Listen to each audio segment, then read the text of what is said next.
Hello YouTube, Chronos 16 here. Today's date September 7th, 2012.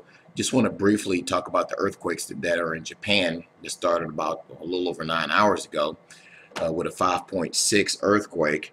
Now, I know you're saying, well, that 5.6 earthquake, that doesn't sound very powerful.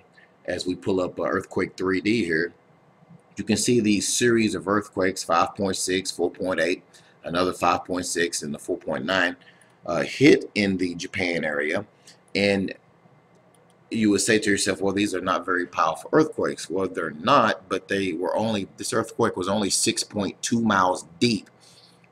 That made it a very violent, and I want to repeat this, a very violent earthquake that killed at least 60 people,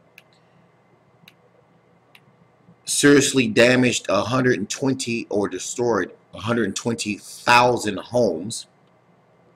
6,600 homes were completely destroyed, but over 120,000 were severely damaged. This was a very violent earthquake. I suspect that more than 60 people, or probably more than 100 people, end up being found dead there, unfortunately.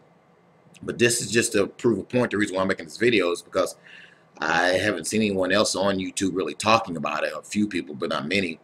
And the size of the earthquake doesn't necessarily matter. You can have an 8.0 earthquake 25 miles deep and it doesn't do any damage. And a good example of that is the earthquake that took place in Central America the other day, which was a 7.9 initially and ended up being a 7.6, and it didn't do hardly any damage. And no, if I'm not mistaken, no one was killed in that earthquake at all.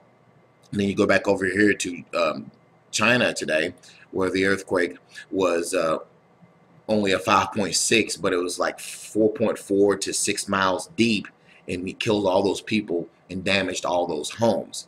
So it doesn't necessarily matter the size of the earthquake, which it actually does, but the depth of the earthquake, how deep it is more important, actually, because if it's a very shallow earthquake, you're going to get a lot of damage and a lot of deaths. And like I said the other day, guys, before I wrap this thing up, these earthquakes are just going to continue to increase. These catastrophes all across the world are just going to continue to increase.